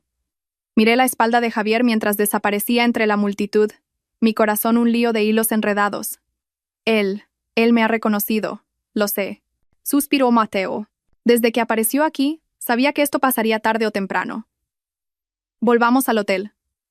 Este no es lugar para hablar. De vuelta en la habitación del hotel, me desplomé en el sofá. Sentí que se me habían agotado todas las fuerzas. Mateo me sirvió un vaso de agua tibia. ¿Por qué está aquí Mateo? Pregunté con la voz rota. El mundo es tan grande. ¿Por qué justo en París? ¿Por qué justo hoy? Quizás sea el destino, dijo Mateo con la voz baja. He mandado a investigar. Está aquí por invitación de los organizadores. El grupo Vargas quiere expandirse al mercado europeo. No tenían ni idea de que Marina era Elena García. Sonreí amargamente. ¿Qué destino? Si es el destino, es demasiado cruel. ¿Qué vas a hacer ahora?, preguntó Mateo. Ahora que sabe la verdad, no se rendirá fácilmente, especialmente después de saber de la existencia de los niños. Me abracé la cabeza, sintiéndome perdida. ¿Qué debía hacer? ¿Negarlo hasta el final? ¿O contarle toda la verdad? Si se la contaba, ¿no me quitaría a los niños? No lo sé. Confesé, con una voz llena de impotencia. Tengo mucho miedo, Mateo. Miedo de perder a mis hijos. Mateo se sentó a mi lado y me puso una mano en el hombro, consolándome. No temas. La ley suiza os protegerá a ti y a los niños. No puede hacer nada sin tu consentimiento. Justo en ese momento, sonó mi móvil. Un número desconocido. Supe al instante quién era. Dudé si contestar o no. Contesta, dijo Mateo. Evitarlo no es la solución. Tienes que saber qué quiere. Respiré hondo y pulsé el botón de llamada. Dígame, ¿podemos vernos? La voz de Javier al otro lado de la línea sonaba ronca y cansada. 10 minutos. En la cafetería de abajo del hotel. No haré nada. Solo quiero hablar. Me quedé en silencio. Por favor, Elena. Continuó, con un matiz de súplica en su voz. Por los niños. Esas dos palabras, los niños, tocaron mi punto más débil. De acuerdo, respondí. 10 minutos. Colgué y miré a Mateo. Tengo que verlo. ¿Quieres que vaya contigo? No. Negué con la cabeza. Esto es entre él y yo. Tengo que enfrentarlo sola. La cafetería estaba tranquila, y Javier ya estaba sentado esperando en una mesa apartada. Se había cambiado el traje y llevaba una simple camisa blanca, pero parecía más agotado que en la fiesta. Me senté frente a él, sin pedir nada. 10 minutos. Javier me miró. Sus ojos eran un torbellino de emociones complejas. Dolor, arrepentimiento y rabia. ¿Por qué? Fue directo al grano. ¿Por qué me mentiste? ¿Por qué me hiciste creer que tú y la niña estabais muertas? Lo miré a los ojos y respondí con frialdad. ¿Tiene usted derecho a hacerme esa pregunta? ¿Me pregunta por qué? Entonces respóndame usted primero. ¿Por qué fue con Valeria a la consulta de ginecología? ¿Por qué, cuando su esposa llevaba a sus hijos en el vientre, usted estaba feliz de recibir al hijo de ella? El color del rostro de Javier cambió. Se quedó paralizado, como si no pudiera creer lo que oía. ¿El hijo de Valeria y mío? ¿De qué estás hablando? No finja que no sabe. Perdí la calma y golpeé la mesa. Escuché con mis propios oídos al médico felicitándolos. Vi con mis propios ojos cómo le sostenía la mano. ¿Me toma por ciega? Javier me miró, y la confusión en sus ojos no parecía fingida. Elena, ¿tú estabas allí? Sí, estaba allí. Escuché todo desde fuera de la puerta de la consulta número 3. Javier se llevó las manos a la cabeza, como un autómata, y murmuró. Dios mío, entonces. Por eso tú. Levantó la cabeza y me miró. Su voz llena de amargura y desesperación. Elena, lo has malinterpretado todo. No es lo que piensas. ¿Malinterpretado? Me reí. ¿Las pruebas son tan evidentes y todavía quiere negarlo? Valeria nunca estuvo embarazada, dijo Javier con firmeza. Fue una farsa que ella montó para engañarme. Fui al hospital ese día para desenmascararla. Le cogí la mano para advertirle que dejara de actuar. No sabía que tú estabas allí, viéndolo todo. Mi cabeza daba vueltas. Las palabras de Javier eran como un trueno en mis oídos. Valeria nunca estuvo embarazada. Fue una farsa. Él fue al hospital a desenmascararla. No, no puede ser. Murmuré sacudiendo la cabeza con fuerza. Mentira. Solo está intentando excusarse. No es mentira, dijo Javier con urgencia. Tengo pruebas. Puedo mostrarte su historial médico. Puedo ponerte la grabación de nuestra conversación de ese día. Elena, admito que me equivoqué. Fui demasiado frío. No supe entender tus sentimientos. Pero te juro que nunca te traicioné. Busqué un rastro de mentira en sus ojos, pero no lo encontré. Solo vi sinceridad, dolor y un profundo arrepentimiento. Sí. Si lo que él decía era verdad, ¿qué había hecho yo durante los últimos 5 años? Había montado una farsa de muerte, había vivido con odio, había roto la relación de mis hijos con su padre. ¿Todo por un simple malentendido? Una verdad demasiado cruel. No podía aceptarla. Me levanté de un salto. No le creo. No quiero oír nada más. Me giré y huí. Salí corriendo de la cafetería, del hotel, corrí como una loca por las brillantes calles de París. No sabía a dónde corría, solo sabía que tenía que escapar de esta terrible verdad. Justo en ese momento, el móvil en mi bolsillo sonó estridentemente. Era el número de la niñera en Suiza. Tuve un mal presentimiento. Contesté apresuradamente, con la voz temblorosa. Dígame, Susan. Señora Marina. La voz de la niñera al otro lado de la línea estaba llena de pánico. Vuelva a casa rápido. Aria. Aria de repente ha tenido fiebre alta. Le costaba respirar y se ha desmayado. La estamos llevando a urgencias ahora mismo. Se me nubló la vista, los oídos me zumbaban. Aria, mi pequeña hija.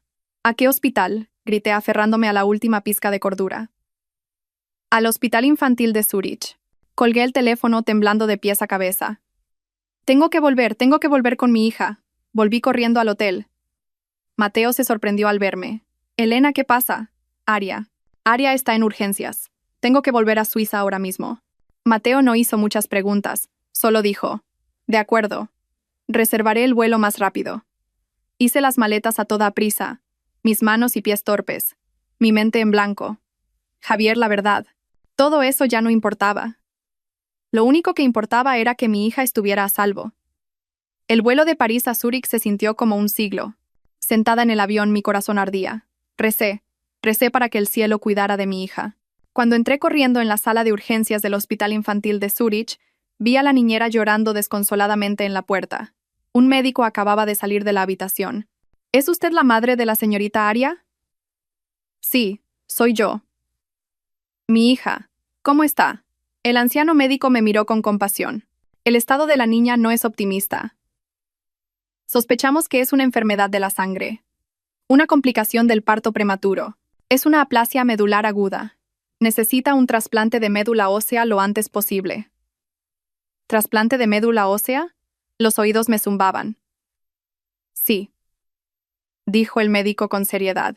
Y el mayor problema ahora es que la niña tiene un tipo de sangre extremadamente raro, AB negativo.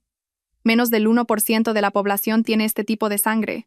El banco de sangre del hospital no tiene reservas en este momento. Necesitamos encontrar urgentemente un donante de médula compatible, AB negativo. Me quedé helada. ¿Este tipo de sangre lo había oído en alguna parte? Sí. El informe médico de Javier que había visto una vez. Ese era su tipo de sangre. Sentí que todo mi mundo se derrumbaba. Mi hija estaba gravemente enferma. Necesitaba un trasplante de médula urgente. Y la única persona que podía salvarla era el hombre que más odiaba, el hombre del que intentaba huir. ¿Por qué el destino me había llevado a este punto, doctor? Pregunté con voz temblorosa. Entonces, ¿y yo y los 2 hermanos de la niña? ¿Podemos hacernos las pruebas? El médico negó con la cabeza. Es imposible. La madre y los 2 hermanos no pueden ser AB negativo. Necesitamos encontrar a alguien con el mismo tipo de sangre que la niña. Me desplomé en una silla de la sala de espera. La impotencia me abrumó. ¿Qué debía hacer? ¿Tenía que suplicarle? ¿Tenía que revelarle la existencia de los niños y dejar que él lo usara como condición para quitármelos? No, no podía. Llamé a Mateo casi llorando. Le conté todo. Mateo, al otro lado de la línea, también estaba atónito. Elena. No sé qué decir. Esto es. Mateo, ¿puedes ayudarme? Supliqué. ¿Puedes usar tus contactos para buscar en los bancos internacionales de médula ósea? Seguro que hay alguien compatible. De acuerdo. Lo intentaré, respondió Mateo. Sé que las esperanzas son escasas, pero Elena, la vida de Aria es lo más importante. Sí, no, le interrumpí. No le suplicaré. Nunca. Los 2 días siguientes fueron los más largos de mi vida. Aria seguía en la unidad de cuidados intensivos. Su vida dependía de las máquinas. Mateo movió todos sus contactos, pero las noticias que llegaban eran todas pesimistas. El tipo de sangre de Aria era demasiado raro. Encontrar un donante de médula compatible en tan poco tiempo era casi imposible. Sentada fuera de la habitación, mirando a mi hija a través del grueso cristal, sentí que mi corazón se rompía en pedazos. Era impotente. Por primera vez en mi vida, me sentí tan inútil. Pude levantar un negocio de la nada, pude criar a 3 hijos sola, pero no podía salvar a mi hija. La tarde del tercer día, cuando estaba casi desesperada, una figura alta apareció de repente al final del pasillo. Mi corazón se detuvo. Era Javier. Había venido hasta aquí. Llevaba un largo abrigo negro. Su rostro estaba demacrado, la barba sin afeitar, parecía mucho más desaliñado que en París. Me había encontrado, y lo sabía todo. Caminó rápidamente hacia mí, su mirada fija en la habitación de Aria. No me miró, no dijo una palabra. Solo se quedó allí, mirando a su hija a través del cristal, con los puños apretados. Después de un largo rato, se giró hacia mí. Sus ojos estaban inyectados en sangre, llenos de dolor y autorreproche. ¿Por qué? ¿Por qué no me lo dijiste? No respondí, aparté la mirada. Él no preguntó más, fue directamente al despacho del médico. Poco después, el anciano médico salió con él.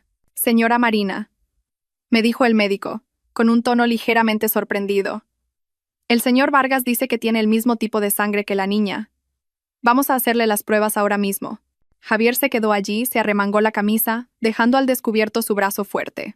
Sin mirarme, le dijo al médico con una voz ronca y firme. Doctor, no importa cuál sea el resultado. Mientras pueda salvar a la niña, extraiga mi médula. Toda la que necesite. Sin condiciones. Los resultados de las pruebas llegaron esa misma tarde. Compatibilidad perfecta. El médico dijo que era un milagro. Una compatibilidad tan perfecta era rara incluso entre familiares. Escuché esas palabras con el corazón hecho un lío. Que este milagro viniera del hombre al que menos quería deberle nada en el mundo. La operación se programó para el día siguiente. Esa noche, el pasillo del hospital era largo y silencioso. Solo una tenue luz amarilla iluminaba el frío suelo de baldosas. Javier y yo estábamos sentados en los extremos opuestos de la sala de espera, sin hablarnos. La distancia entre nosotros era de solo unos metros, pero se sentía tan lejana como el cielo y la tierra. No sabía en qué pensaba él. En mi cabeza solo estaba la frágil imagen de Aria. Después de un largo rato, Javier habló, su voz ronca rompiendo el opresivo silencio. Lo siento. No respondí. Seguí mirando la pared blanca de enfrente. Por todo, continuó, su voz teñida de un cansancio infinito. Sé que cualquier cosa que diga ahora es demasiado tarde, pero creo que hay una verdad que debes saber. Empezó a hablar. Me contó cómo Valeria, después de volver, fue a buscarlo y le suplicó llorando que estaba embarazada. Me contó sus sospechas y cómo investigó en secreto y descubrió que era mentira. Dijo que se encontró con ella en el hospital ese día no para una revisión de embarazo, sino para desenmascarar su farsa delante del médico. Fui un idiota. La voz de Javier se volvió baja, llena de autorreproche. Fui demasiado arrogante. Pensé que podría resolver todo en silencio sin preocuparte. No sabía. No sabía que tú estarías allí, escuchando esas palabras y malinterpretándolo todo. Yo seguía en silencio, pero mi corazón gritaba. Un malentendido. Una tragedia que había durado 5 años. Mi huida, el sufrimiento de mis hijos. ¿Todo se originó por un simple malentendido? Entonces, ¿por qué? Finalmente hablé, con la voz temblorosa. Si todo fue un malentendido, ¿por qué no me lo explicaste? ¿Por qué me dejaste ir? ¿Por qué me dejaste creer que estaba muerta? Javier se rió, una risa amarga y desesperada. Explicar. Esa misma noche quise explicártelo. Pero cuando volví a casa, ya no estabas. Te llamé pero no contestaste. Mandé a gente a buscarte por todas partes. Y entonces... Llegó la llamada del hospital. Hizo una pausa. Respiró hondo. Me dijeron que estabas muerta. Me mostraron el certificado de defunción. Me hicieron ver un cuerpo cubierto con una sábana blanca.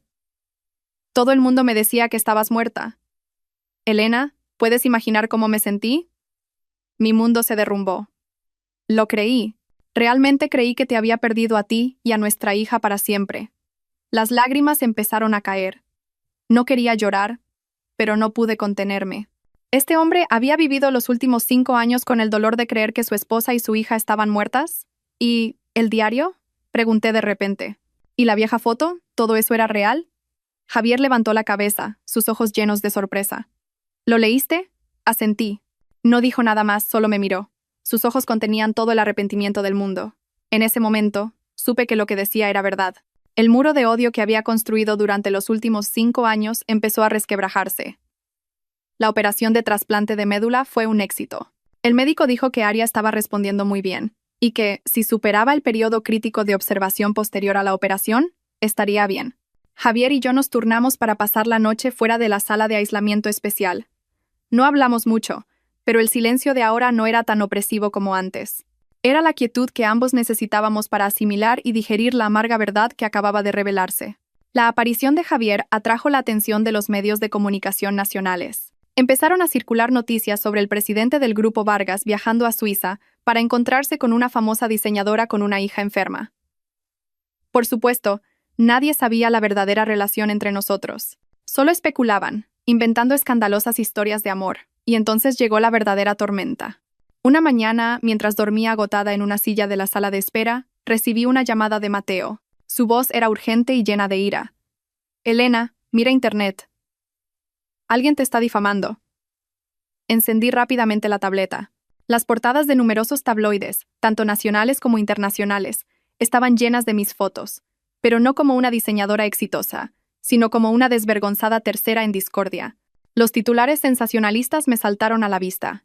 La desvergonzada amante que fingió su muerte durante 5 años y ahora intenta robarle el padre a los hijos de otra. El artículo decía que Marina era en realidad la esposa muerta del presidente del Grupo Vargas, y que hace 5 años había huido con una gran suma de dinero de su marido tras una infidelidad, montando una farsa de muerte. Ahora, al ver que su exmarido seguía siendo rico, había vuelto para atraparlo usando a su hija enferma y destruir la felicidad de él y su nueva prometida. Esa nueva prometida no era otra que Valeria. Debajo había innumerables comentarios maliciosos e insultos. Me llamaban interesada, víbora, madre desalmada, que usaba a su hija como herramienta. Mis manos temblaban, la tableta se me cayó al suelo, mi mente se quedó en blanco. Valeria, tenía que ser ella. Nadie más que ella podía saber que había fingido mi muerte, y nadie más podía inventar una historia tan malvada y cruel. Sabía que estaba viva y se había adelantado. Un golpe mortal dirigido directamente a la reputación y la carrera que tanto me había costado construir y a mi sagrada maternidad. Justo en ese momento, Javier salió del despacho del médico. Vio mi palidez, vio la tableta en el suelo e inmediatamente se dio cuenta de la situación. Sin decir una palabra, se agachó a recogerla y leyó rápidamente el artículo. Vi cómo se le tensaba la mandíbula y cómo en sus ojos ardía una llama de ira que nunca antes había visto.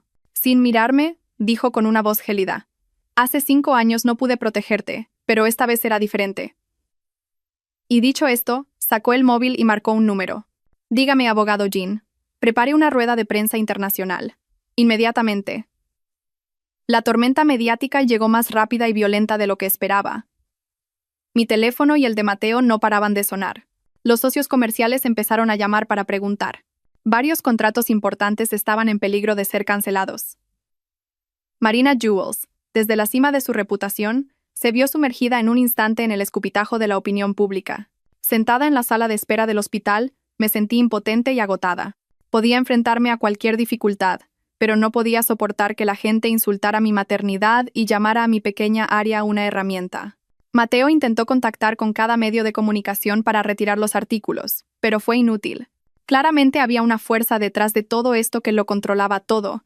Querían hundirme en el barro, sin darme la oportunidad de volver a levantarme. Cuando estaba desesperada, Javier se acercó. Se había cambiado a otro traje, su aspecto cansado y desaliñado había desaparecido, sustituido por el porte decidido y frío de un presidente de grupo. «Tú quédate aquí y cuida de Aria», dijo con una voz baja y firme. «Yo me encargaré de todo lo de fuera». Lo miré, llena de dudas. «¿Qué vas a hacer?» «Voy a hacer lo que debería haber hecho hace 5 años», respondió, con una mirada decidida. «Protegerte». Y dicho esto, se dio la vuelta y se fue. Esa tarde, el mundo entero se conmocionó. Javier convocó una rueda de prensa internacional, retransmitida en directo por todos los principales canales de noticias. Se plantó en el estrado, frente a cientos de cámaras, sin un ápice de vacilación. Mateo y yo vimos la rueda de prensa desde la habitación del hospital en la tableta. Mi corazón latía con fuerza. «Señores periodistas», empezó Javier. Su voz llenó la sala de conferencias. «Hoy estoy aquí no como presidente del Grupo Vargas, sino como marido y padre». No negó el contenido de los artículos, al contrario, lo admitió todo. «Sí, es cierto. La diseñadora Marina es mi esposa Elena García, la misma persona que todo el mundo, incluyéndome a mí, creía muerta hace 5 años». La sala de conferencias se llenó de murmullos de sorpresa, pero la voz de Javier se volvió firme. No huyó por una infidelidad, ni se llevó una fortuna. Se fue por mi culpa, por mi estupidez, mi frialdad y mi indiferencia. Inclinó la cabeza. «Hace 5 años, Fui un marido terrible. Llevé a mi esposa embarazada a un callejón sin salida por un malentendido ridículo, y la obligué a montar una farsa dolorosa para escapar de mí. Toda la culpa es mía. A continuación, reveló toda la verdad sobre la falsa farsa de embarazo de Valeria, presentando incluso grabaciones y pruebas médicas irrefutables. Desenmascaró la cara falsa de Valeria ante el mundo entero. Por último, miró directamente a la lente, como si me estuviera mirando a mí. Durante los últimos 5 años, no he dejado de buscarla ni un solo día. Hoy estoy aquí no para pedir el perdón de la opinión pública, sino para pedirle perdón públicamente a mi esposa, Elena. Lo siento, y para decirle al mundo entero. Esta vez, me jugaré todo lo que tengo para protegeros a ti y a los niños. La rueda de prensa terminó. Me quedé sentada, aturdida, las lágrimas rodando por mis mejillas. El hombre de la pantalla, tan digno y a la vez tan dolido, tan sincero, había conmovido mi corazón helado por primera vez en 5 años. Javier no solo restauró mi reputación, sino que convirtió la crisis mediática en una conmovedora historia de amor, haciendo que la marca Marina Jewels fuera aún más famosa. Pero no se detuvo ahí. Al día siguiente, el equipo de abogados del Grupo Vargas demandó formalmente a Valeria por fraude, difamación y por dañar la reputación y el crédito del grupo. Con las pruebas irrefutables presentadas por Javier, Valeria no tuvo ninguna posibilidad de librarse. Fue detenida por la Interpol en el aeropuerto cuando intentaba huir. Se dice que se enfrentará a una pena de prisión muy severa y a una indemnización multimillonaria. Ese fue el precio que tuvo que pagar por su malvada conspiración. Unos días después, cuando Aria superó la crisis y fue trasladada a una habitación normal, llegó una visita inesperada. Mi suegra, la señora Isabel, se quedó en la puerta de la habitación sin atreverse a entrar. 5 años sin verla, había envejecido mucho. Su pelo estaba canoso, y en su rostro, en lugar de la arrogancia y el orgullo de antes, había cansancio y arrepentimiento. Me miró a mí, y miró a Aria durmiendo en la cama, y de repente se arrodilló. Elena, mamá lo siente. Empezó a llorar desconsoladamente, lágrimas de arrepentimiento tardío. Me equivoqué. Me cegaron las 2 palabras, estatus social y te traté mal. Me puse del lado de Valeria y os llevé a ti y a tus hijos a un callejón sin salida. Yo. No merezco ser la abuela de tus hijos. La miré, mi corazón un torbellino de emociones complejas. La odiaba hasta los huesos. Pero al verla ahora, una mujer en el ocaso de su vida, arrodillada y suplicando perdón, mi corazón no pudo ignorarla. Mamá, levántese. Dije finalmente, el pasado está. No dije que la perdonaba. Hay heridas que no se borran con un perdón, pero tampoco quería seguir viviendo con odio. Por mis hijos necesitaban una abuela. La señora Isabel me miró, incrédula. Se levantó temblando y se acercó a la cama. Quería tocar a Aria con sus manos temblorosas, pero no se atrevió. La niña. ¿Se parece a mí?, preguntó con la voz entrecortada. Asentí. Se parece a mí, pero los ojos los ha sacado a su padre. Al oír esto, la señora Isabel volvió a romper a llorar. Esta vez, eran lágrimas de felicidad. Javier llegó justo detrás. Vio a su madre, pero no dijo nada. Solo se quedó en silencio a mi lado. Su presencia ahora, de alguna manera, me daba una sensación de seguridad. La tormenta parecía haber pasado de verdad. Los malvados habían pagado su precio. Los malentendidos se habían aclarado. Ahora solo quedaban nuestras propias heridas del corazón, que necesitarían tiempo para sanar. Aria se recuperó a una velocidad sorprendente. Quizás la sangre de Javier corriendo por su cuerpo le había infundido una fuerte vitalidad. Unos días después, pudo salir de la sala de aislamiento. El médico dijo que con una semana más de descanso podría recibir el alta. Durante esos días, Javier vivió prácticamente en el hospital. Ya no era el presidente frío, sino un padre torpe. Aprendió a preparar el biberón, a leer cuentos, a cortar manzanas en forma de conejo. Todo lo que hacía era torpe, pero en sus ojos vi una ternura que nunca había visto en los 3 años de matrimonio. La señora Isabel también venía a visitarla a menudo. No se atrevía a hablarme mucho. Solo traía en silencio un caldo de pollo y pequeños juguetes para Aria. Cada vez que veía a su nieta, se le enrojecían los ojos. Hoy decidí traer a Leo y Hugo al hospital. Los 2 niños habían estado viviendo en casa de un amigo de Mateo. Echaban mucho de menos a su madre y a su hermana. Sabía que era hora de que los niños se enfrentaran a la verdad. Cuando entré en la habitación con mis 2 hijos, se quedaron paralizados en la puerta. Vieron a Javier, un hombre desconocido para ellos, sentado junto a la cama, dándole de comer sopa a Aria con cuidado. Javier levantó la cabeza, y en el momento en que vio a Leo y Hugo, vi cómo le temblaba la mano y casi se le caía la cuchara. Era la primera vez que veía a sus dos hijos de cerca. Se levantó, la confusión, la expectación y el miedo evidentes en su rostro. «¡Mamá!», gritó Aria. «Hermano Leo, hermano Hugo». Leo y Hugo seguían inmóviles, agarrándome la mano con fuerza. Mi hijo Leo, tan parecido a él, examinó a Javier con una mirada de duda madura. Hugo, el travieso, ahora se escondía detrás de mí en silencio.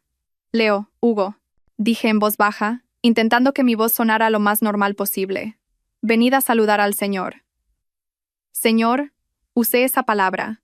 Todavía no estaba preparada para llamarlo papá delante de los niños. Javier se arrodilló lentamente, poniéndose a la altura de los dos niños. Su voz era ronca por la emoción. «Oh, hola chicos. Me llamo Javier». Hugo asomó la cabeza con curiosidad. «Señor, ¿es usted el que salvó a nuestra Aria?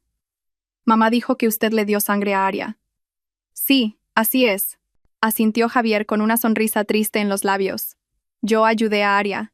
Justo en ese momento, mi hijo mayor, Leo, el de pocas palabras, de repente soltó mi mano, caminó directamente hacia Javier y lo miró con su rostro infantil pero serio. «No», dijo el niño con voz clara. «Usted no es un señor». Todos nos quedamos helados. Javier estaba desconcertado. «¿Qué quieres decir?». Leo miró a Javier fijamente, sus ojos recorriendo cada detalle de su rostro. «Señor, ¿es usted el héroe de las historias de mamá?». Mi corazón se detuvo. La historia que había inventado. Mi mentira. «¿Qué historia?», preguntó Javier confundido. «Mamá dijo», continuó Leo, su voz empezando a temblar, «que nuestro papá era un héroe, que papá había muerto, que papá estaba en el cielo». El niño señaló el techo con su dedito. «Pero, usted es igual que el hombre de la foto vieja que mamá esconde debajo de la almohada». Me sentí mareada. «Mi hijo». Lo sabía. Leo se giró hacia mí, sus ojos claros llenos de lágrimas. Su confusión estalló. «Mamá, nos mentiste, ¿verdad? Dijiste que papá estaba muerto. Pero él está aquí, ¿verdad, mamá?». Esa pregunta fue como un martillo en mi pecho. Aria, en la cama, también escuchaba conteniendo la respiración. Hugo corrió a cogerme la mano. Javier me miró, sus ojos llenos de toda la súplica del mundo. Me estaba suplicando que dejara de mentirles a los niños. Miré a mis 3 hijos. Miré al hombre arrodillado en el frío suelo. Sabía que no podía seguir engañándolos. No podía dejar que mis hijos vivieran en una mentira. Me arrodillé y abracé a Leo y Hugo. Las lágrimas rodaron por mis mejillas. «Lo siento. Mamá lo siente, mis pequeños». Sollozaba. «Leo tiene razón. Mamá os ha mentido». Levanté la cabeza y miré a mis 2 hijos a los ojos. Y miré a Aria. «Él no es un señor. Él es». Respiré hondo. «Él es vuestro padre». Desde el día en que la verdad se reveló en el hospital, todo pareció cambiar. El muro de hielo invisible entre Javier y yo se derritió por completo. Leo y Hugo, después del shock inicial, aceptaron la verdad más rápido de lo que pensaba. Quizás en lo más profundo de sus almas puras, siempre habían anhelado a un padre. Cuando Aria recibió el alta y estaba lo suficientemente sana para volar, Javier lo preparó todo. No usó un avión privado ni hizo alarde, solo reservó en silencio billetes de clase business y un médico para que nos acompañara y garantizara la seguridad absoluta de los niños y mía. Cuando el avión aterrizó en la ciudad familiar de la que había huido en una noche lluviosa 5 años atrás, mis sentimientos eran encontrados. No volvía como una fugitiva, sino como. Ni yo misma sabía cuál era mi estatus ahora. Un cómodo vehículo de 7 plazas ya estaba esperando. Pensé que nos llevaría a esa fría mansión llena de tristes recuerdos. Estaba preparada mentalmente para negarme, pero el coche no se dirigió en esa dirección. Salió hacia las afueras, por una carretera bordeada de árboles frondosos. Finalmente, se detuvo frente a una bonita casa de madera de 2 pisos, situada pacíficamente junto a un lago cristalino. La casa tenía un jardín lleno de mis flores favoritas, las margaritas. «¿Dónde estamos?», le pregunté a Javier, sorprendida. Javier bajó del coche a Aria, que dormía, con cuidado. Sin mirarme, dijo en voz baja. «Nuestro hogar». Al verme paralizada, se apresuró a explicar. «Sé que no querrías volver al antiguo lugar. Hay demasiados malos recuerdos allí. Compré este lugar hace unos años. A veces venía aquí cuando quería escapar de la realidad. Espero que a ti y a los niños os guste. Leo y Hugo, al ver el lago y el césped verde, gritaron de alegría y corrieron hacia el jardín. Sus risas cristalinas resonaron, disipando la opresión en mi interior. Esta casa era cálida, tenía sol, olía a madera y a flores. No era una jaula de oro, parecía un hogar. Esa noche, después de que los 3 niños se durmieran en el bonito ático, Javier y yo nos quedamos en el balcón, contemplando la tranquila superficie del lago que reflejaba la luz plateada de la luna. Gracias, dije en voz baja. Por esta casa y por Aria. Él se giró y se apoyó en la barandilla. Frente a mí. Elena, no necesito tu agradecimiento, solo necesito una oportunidad. Me puse tensa. Una oportunidad. Lo sé, dijo rápidamente, como si temiera que lo interrumpiera. Sé que lo que te hice es imperdonable. Tus 5 años de infierno, mis 5 años de dolor, nada de eso se puede deshacer. No pienso pedirte perdón, ni exigirte que vuelvas conmigo ahora mismo. Me miró, sus ojos sinceros y un poco nerviosos. Este hombre poderoso y frío, a veces parecía un niño que había hecho algo mal y esperaba el veredicto. ¿Puedes darme la oportunidad de empezar de nuevo? Me sorprendió. Empezar de nuevo. Sí, asintió. Olvidemos que estuvimos casados. Solo piensa que soy un hombre normal, Javier Vargas, que está cortejando a la talentosa diseñadora Marina. Dame la oportunidad de salir contigo. Demostraré con mis acciones que el yo de ahora es completamente diferente al de hace 5 años. ¿Querías salir conmigo? ¿Después de todo lo que había pasado y de tener 3 hijos? No tienes que responderme ahora, dijo, al ver mi silencio. Esperaré. Tardé 8 años en darme cuenta de mi amor. Te he esperado durante 5 años. Puedo esperar el resto de mi vida. No dije nada. Solo volví a mirar el tranquilo lago. No dije que sí, pero tampoco quise decir que no. Javier cumplió su promesa. Realmente empezó a cortejarme. No se mudó a la casa del lago, sino que alquiló un apartamento no muy lejos. Cada mañana, no como el dueño de la casa, sino como el amigo de mamá, nos traía un desayuno caliente a los 4. Con paciencia, enseñó a Leo y Hugo a nadar, y montó con ellos complejos modelos. Por la noche, leía cuentos a Aria para que se durmiera y se iba en silencio. Me trató con un respeto y una ternura que nunca había recibido en los primeros 3 años de matrimonio. Me consultaba sobre todo, desde la elección del colegio de los niños hasta el color de las cortinas. No imponía, no ordenaba, solo escuchaba. Pasaron 3 meses de tranquilidad. La herida de mi corazón aún no había sanado del todo, pero ya no me dolía cada vez que hacía mal tiempo. Mis hijos se acostumbraron a su presencia. Al principio lo llamaban papá con torpeza, pero ahora era cariñoso y natural. Ese día era un fin de semana soleado. Javier dijo que tenía una sorpresa para mí y que quería llevarme a algún sitio. Le pidió a Mateo que se quedara con los niños. Mateo había venido a vernos, y la señora Isabel también.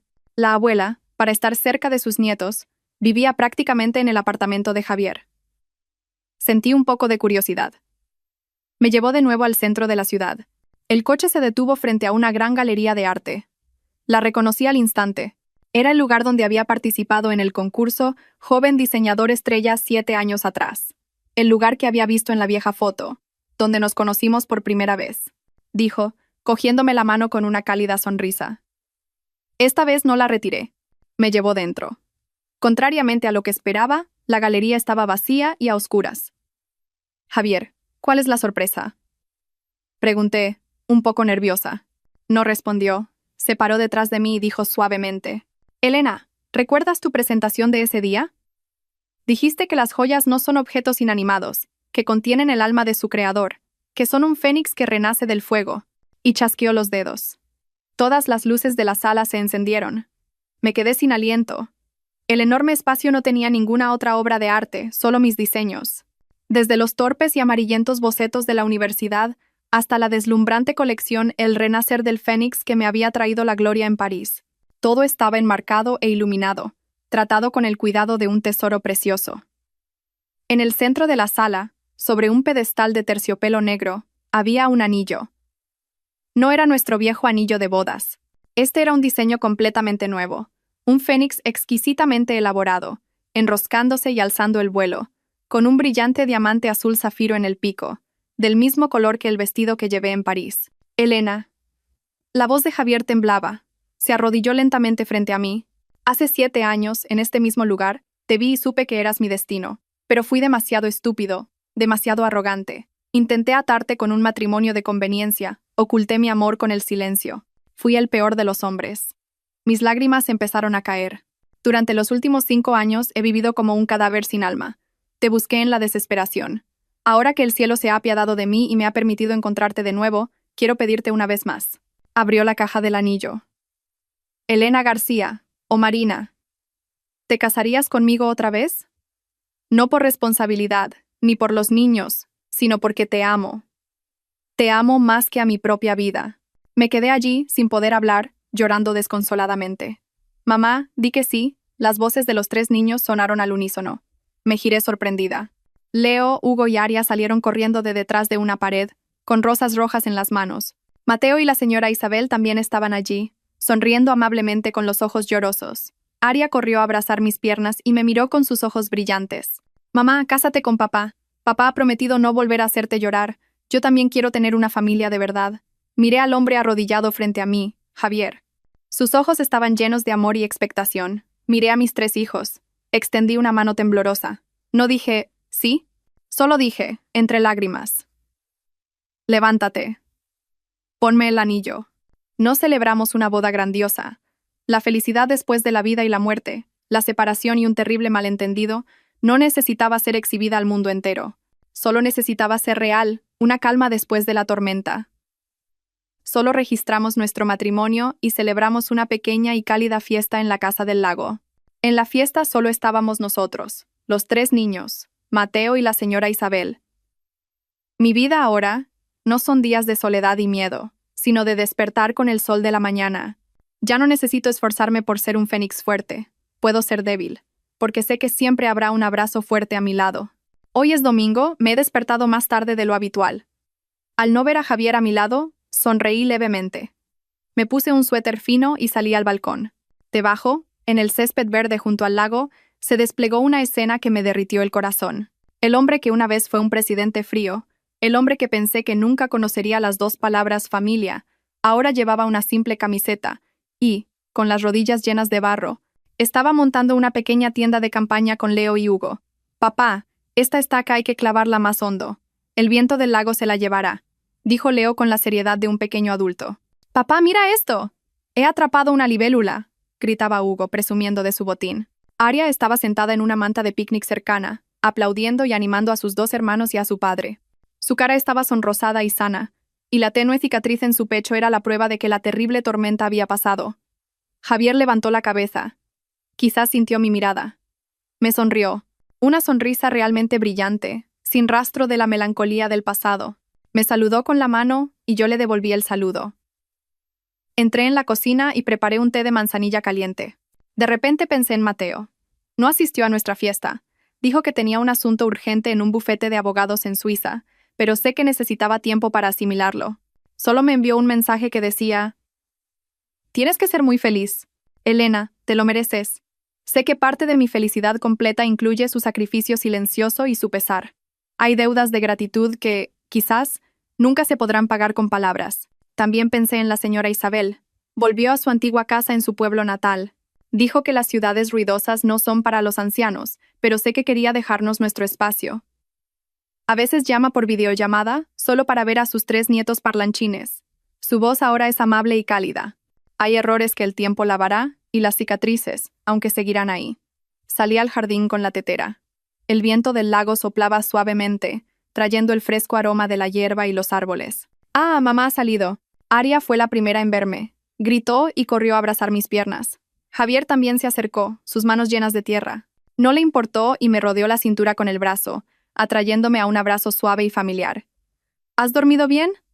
Asentí y me apoyé en su hombro. «Muy bien». Miré a mis 3 hijos jugando y parloteando. Miré al hombre a mi lado. El pasado era como una vieja película, llena de malentendidos, dolor y lágrimas. Pensé que las heridas de mi corazón nunca sanarían. Pensé que en mi vida solo quedaría el odio y la carrera, pero no. Resulta que la vida siempre está llena de sorpresas. Resulta que si el amor es lo suficientemente verdadero y persistente, realmente puede sanarlo todo. No sé cómo será el mañana. No sé qué otras tormentas traerá la vida. Solo sé que en este momento, en esta tranquila orilla del lago, estoy en paz. Mi familia está aquí, mi felicidad está aquí. Como un fénix renacido de las cenizas, finalmente he encontrado mi propio cielo. Queridos espectadores, espero que a través de esta historia todos aprendamos a dejar ir el pasado, a valorar el presente y a creer en el poder del amor verdadero, porque después de la lluvia, la felicidad y la paz siempre volverán.